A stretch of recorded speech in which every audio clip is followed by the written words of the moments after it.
Hello viewer, thank you for joining us once again on Youth Projects Kenya. So today we have Damaris Aswa from Kesho Kenya Organization, who's going to share with us about their Shine project, which is based in Kilifi County. So welcome to the studio, Damaris. Hi Damaris, kindly introduce yourself to the viewer so that they can get to learn more about you.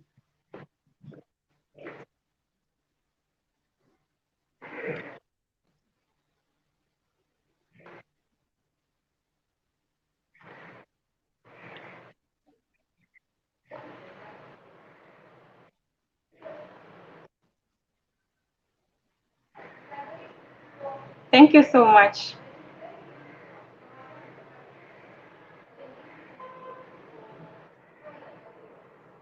Kindly introduce yourself so that the viewer may get to know more about you.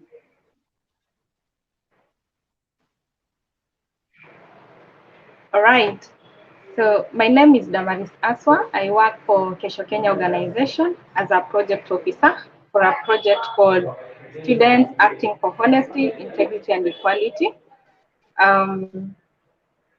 This project, we are in the last phase of the project. So this has been a 2.5 year project, and we are in our final and sustainability phase. All right. So why did you decide that you're going to embark on that particular project, the Shine project? Even kindly elaborate, what does Shine mean? All right. So before I even introduce China, I think it's prudent if I introduce my organization, because this is where I'm working.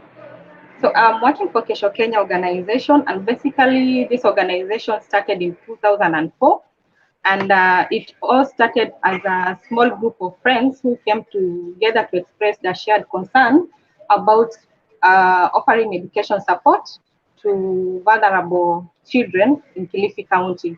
So they started by setting up a small committee, and they sponsored some children to go to secondary school. From 2004 coming to 2006, Kesho Kenya had sponsored around 42 beneficiaries, and they actually launched a Kesho Day to embark on this journey of educational support. Coming to 2008, we had a double in our beneficiaries, and this is where we started getting interest from other partners who came to support our mission. And this is where we had Rotary Club coming in to support us with funds, and they came in and supported 50 students through secondary school. And from this point, Kesho Kenya became a cooperation institution of Rotary International. And from here now, it moved from being just a committee thing to a community-based organization, to a CBO. And from this point is when we started having our logos and branding, our websites and databases to manage the students' number and sponsors that were really increasing at a high rate. Coming to 2009, so we had to look for a premise where we can have a place where now our beneficiaries can come and have time to read on their own. So we moved to a building called Jacob's Building, where now that was our first office, and it's still our offices up to now. This is where now we had a resource center where the students could come and read, and we could also have capacity building trainings at the resource center. This is also the point where Kesho Kenya enrolled its first beneficiary to the university. So this is a point where we had a penetration at the tertiary level of education. And we had so many activities that were taking place geared towards capacity building. These are like having trainings for these students, like career days, reproductive health days, and we also grew in number in terms of personnel who are working for Kesho Kenya. Coming to 2010, there was a new phase of growth at Kesho Kenya. So we had quite a number of programs coming in. That is where we had now we had to have programs which are primary programs, secondary program, safeguarding, and youth development program. So these programs, we had to look for people who can run the programs and ensure those beneficiaries who are coming in, they can be able to transit from one level to another. So if they were in primary, they can be able to transit to secondary, from secondary to youth development. And in all these factors, we need to ensure that there's safeguarding of these children. So there was a lot of Kesho strengthening in its enrichment training and academic support. Coming to 2011, we also expanded more in the enrichment trainings and academic support because we had high number of beneficiaries who are now being enrolled into our programs. Coming to 2012, our beneficiary increased from the 45 that we started with to around 230 beneficiaries who are really directly benefiting from our programs. And we also had to now strengthen our child protection department, bringing in officers who could take now control of the department, because having this number of children, we need to safeguard them both in school, on their way to school, and even at home. And in order to do that, there was a need to have a safeguarding department that can be able to oversee all this. So we, at that point, we had a total of around 230 students. Coming to 2013, we experienced, I think it was like growing breakthrough, where we could have more donors and partners and supporters coming in to support our mission and strengthening our institution. And we had donors and supporters like Leja Foundation coming in to strengthen our child protection policies in our office. We had people like Rising Star that awarded us during the competition over that saw 1,300 charities coming together in 60 countries. So we were awarded during that day, and the award also saw us through our various programs. Coming to 2014 now, this is where now the organization decided to have an executive director to oversee all the activities that were taking place. Because initially it was just run by the founders, the committee who had come up with this idea. But now in 2014, it had reached a point where now they needed someone to sit in as an executive officer, as an executive director, to oversee all the activities and the growing number of personnel who are coming in, and the growing number of beneficiaries who are also we were seeing, and also to do correspondences to their donors and partners who are coming in. And we also, at that point, we had to develop our strategic plan. Coming to 2016, we had Kesho strengthening its structures from management level down to programs and operations level. We also had some other partners and donors coming in, like Thomas Group, Children's Charity, and these were coming in to support purchase of books, to expand our library in the resource center. Coming to 2017, we had a awakening of new projects coming in, because now it was expanding, and we had to fill some gaps that were arising in the community. So we just saw sponsorship of students and having them come to the resource center to study is not just the last thing. We needed to do more, and so we had to fill some gaps in the community, and that is when we started to do proposals, and new projects started coming in. So in 2017, we saw a project called Wasichana Wetu Wafaulu coming in, and also another project called Tusome project coming in.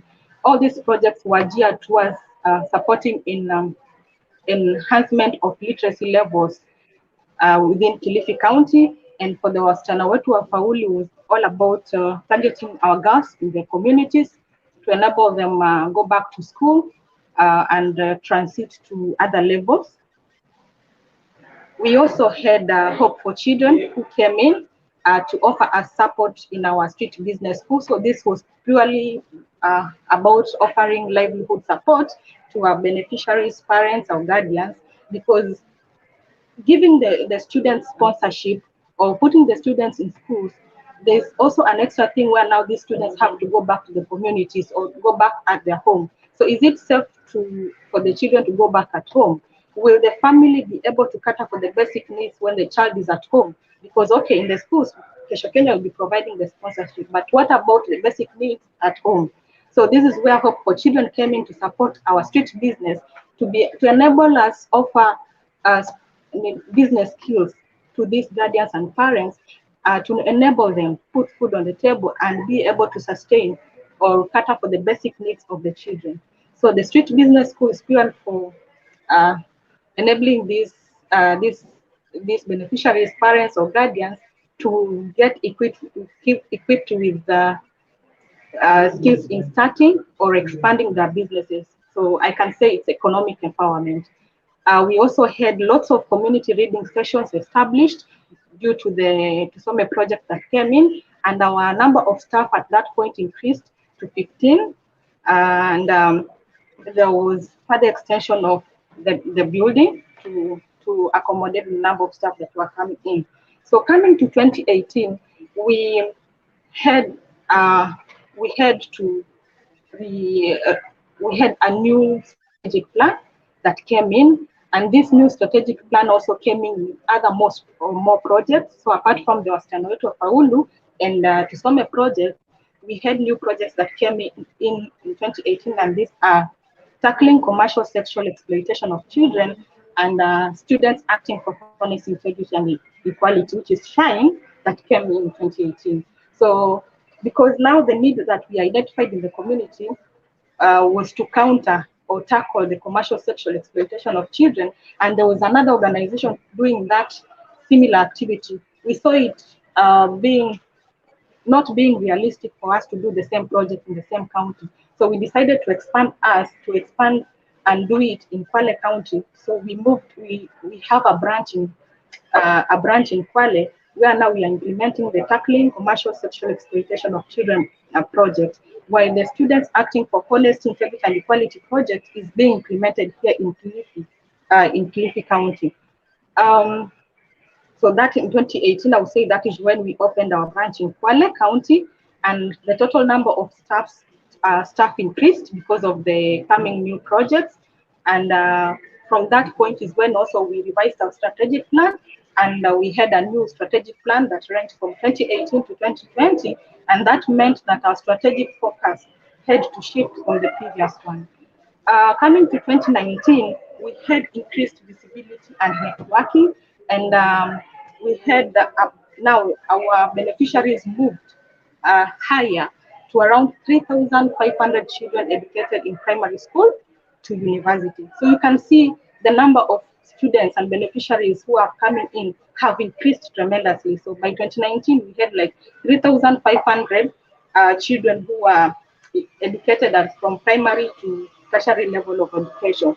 And this has been done through support from various donors and sponsors and collaborative engagement with various stakeholders. And through the visibility and networking, we also established some we now started being very active in our social media platforms. This saw an improve in our number of followers. And I want to believe when you have, at least if you have followers, you never know, you can have donors and partners who are following you and who are really interested to know the impact at the end of the day. 2020, I won't talk much about 2020 because all of us know what happened with the corona thing. Majority of people had to work from home. So that meant schools were closed and children were home. So we could not bring more beneficiaries on board until we are hoping this year we can have some more slots for the children to be on board. So basically our mission is to advance access to education and employment for vulnerable young people living at the coast of Kenya through a long-term holistic approach. And we envision a coast of Kenya where young people are educated, explore their potential and explore the world, irrespective of their gender, race, or special needs. So we are doing this under a new revised strategic plan, focusing 5 core areas. And these core areas are institutional strengthening, education, protection, funding, and visibility and networking. Wow. Thank you. Wow, great, great. So maybe if I can talk now about SHINE. So because I'm running a project called SHINE. SHINE is a project, SHINE in full stands for Students Acting for Honesty, Integrity and Equality. This is a project that is implemented in 5 countries in the world. It is implemented in Kenya, Congo, Nepal, Afghanistan, and Palestine. So it's a global project that is being run across the globe. And in Kenya, we are running it in Kilifi and Kwale.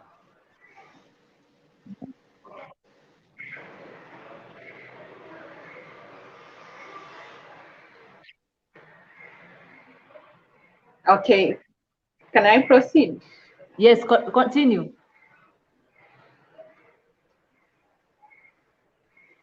So in Kenya, we are running it in Kilifi County and Kwale counties. So Kesho Kenya is running it in Kilifi County, and Kwale for Education Association is running it in Kwale. And the main objective of this project is to inculcate integrity values in the growing youth for them to be able to act with and demand integrity, actively taking place in building institutions that are open, transparent, and responsible.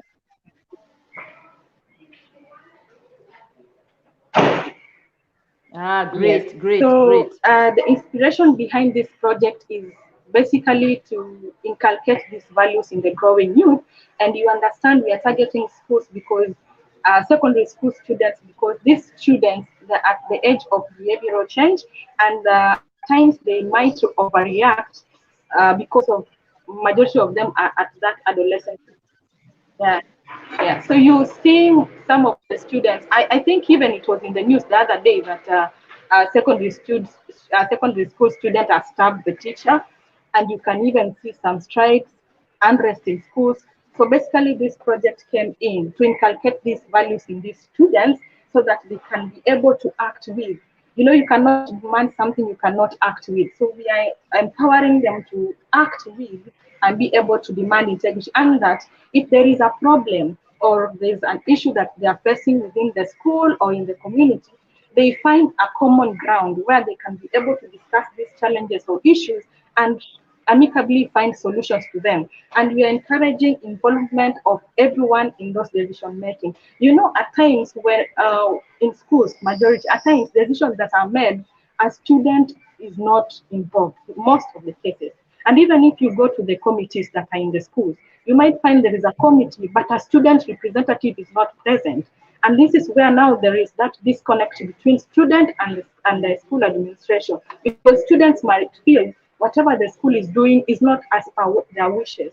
So in this project, we are bringing all the community stakeholders together, the teachers, the students, the co-workers, everyone in the schools together. If there is any issue, they discuss and get opinions or suggestions from everyone and make sure that the solution is agreeable and to the satisfaction of all stakeholders in the schools. Because you might find a student maybe burning a classroom or maybe a kitchen that is very new. And if you ask the student, why did you do this? Maybe the student can tell you, okay, I did this because I thought this is not a priority. Why are they building this? They could have done this.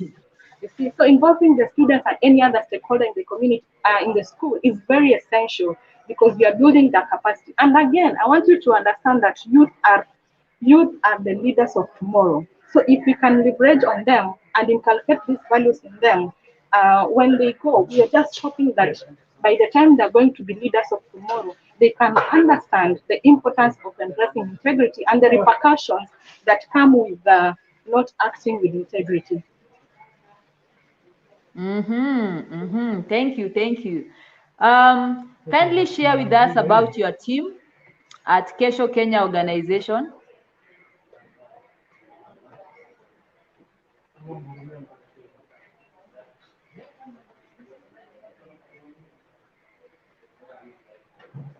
Have you heard my question?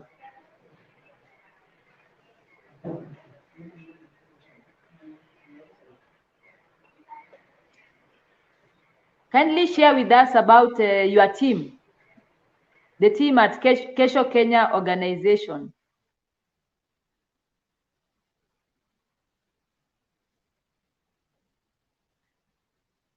Seems like there is a network issue, but it's going to be restored in a few.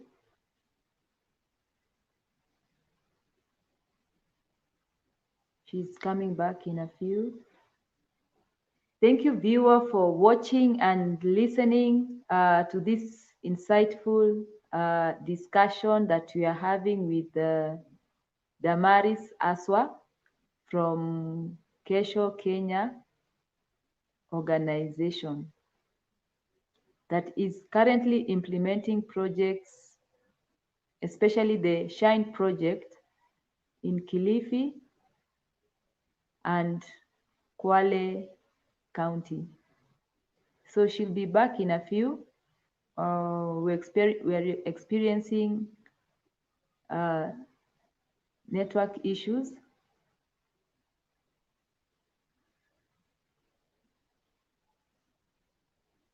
But she's working. Yeah, so viewer, this is the reason why I started the Youth County Projects Kenya platform. So as to bring to light the awesome projects that different organizations are implementing in their various counties that are targeting youth. And you've heard today about now the Shine project and the positive impact it's having on even children. Because you heard that these kids, you may find a kid who decides they're going to just break a table or even just decide to be naughty. And then when they're asked, they say, we just did it for the sake of it. But the thing with the Shine project is that it inculcates values by even promoting life skills, ensuring that the youth get to grow and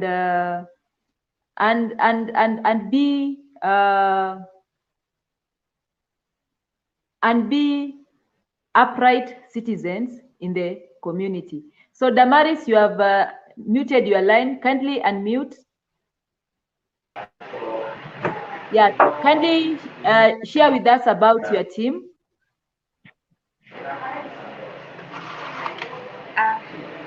Okay, so Kesho Kenya is a big team right now, from Kilifi to all the way to Kwale because of the projects that we are having.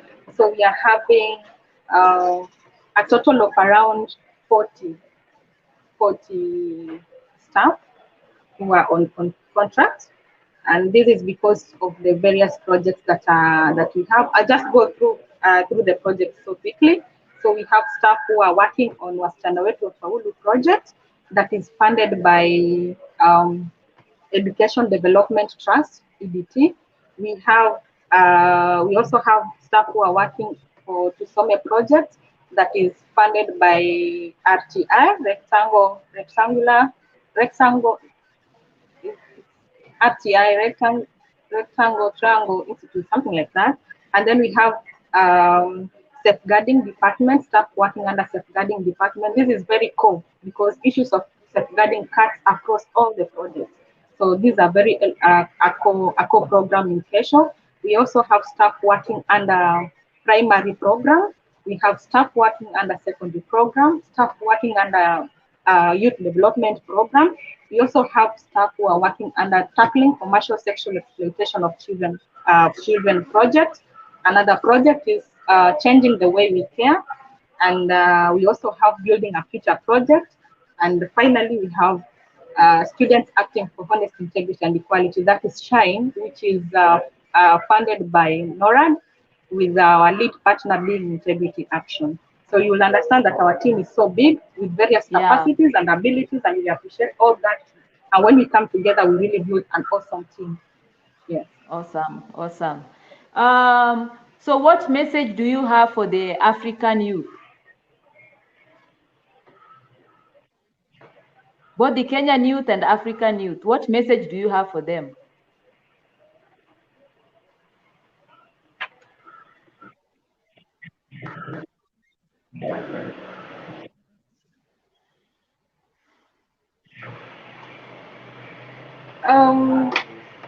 The message that I have for Africans youth, number one, is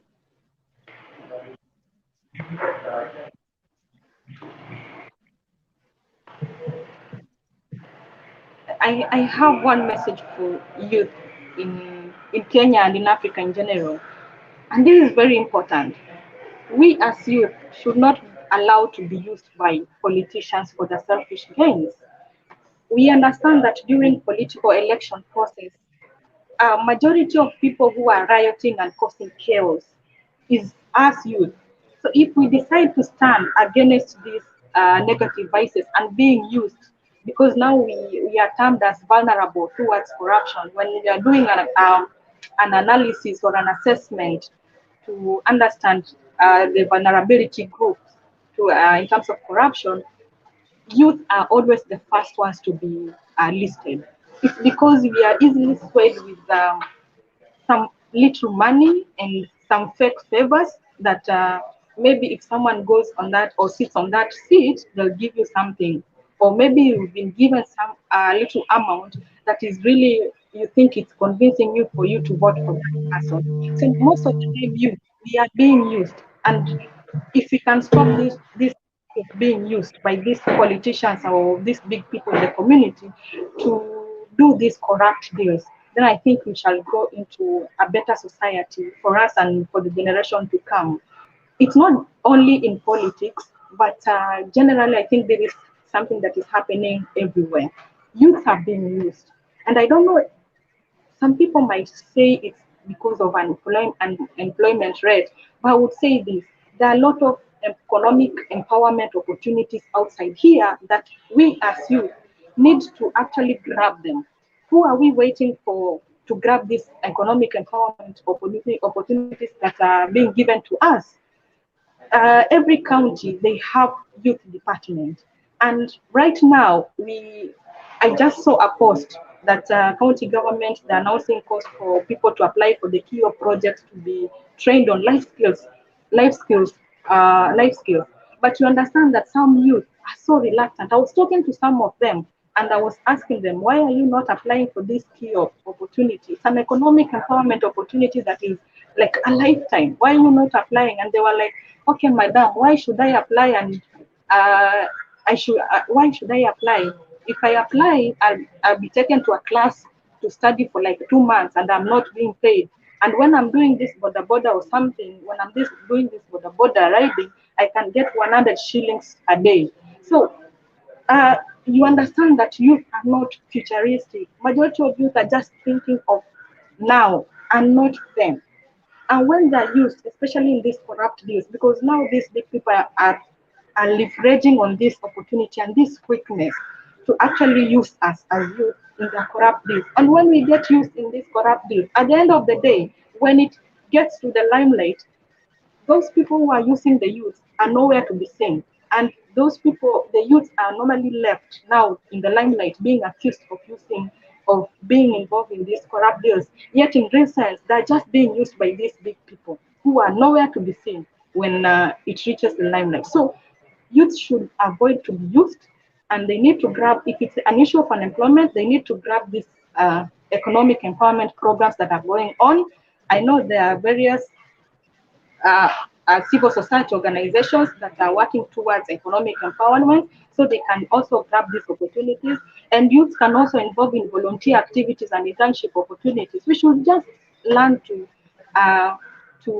engage ourselves and avoid being idle and peer pressure from our friends. Simply because you see a friend driving, you also want to use any dubious means for you to get a car. Why? You should learn to live within your means and your length and do it properly. This is embracing integrity.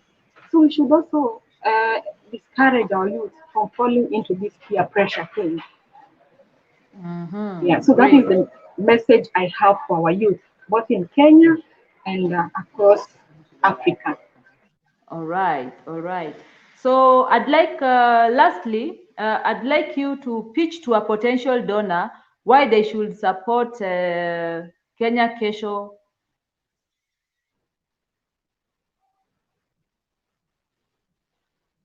She's disappeared.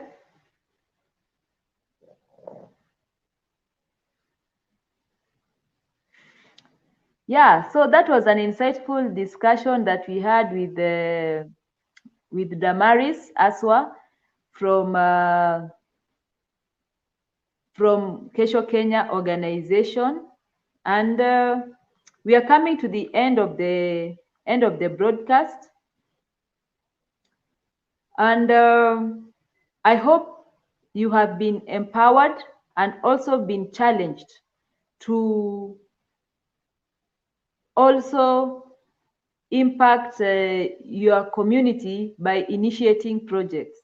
You never know the impact that you can have in the community by just seeing a problem and deciding to be the solution to that particular problem. You see, like Kesho Kenya Organization, even while they were implementing even the other projects, they saw the need of inculcating values in children. And they decided that they're going to write a proposal to the donor, who currently is NORAD, to fund this initiative. And that is what happened. And you can see they have implemented this particular project from 2018, and it is currently ongoing. So I just want to say thank you to you, our viewer, for watching the show today. We hope you learned a lot, and you have been motivated to also impact your community from whichever county you are in. So thank you so much for joining this show. Join us next time, even as we engage another awesome champion in the community, and also get to learn more about their project in their county. Asante.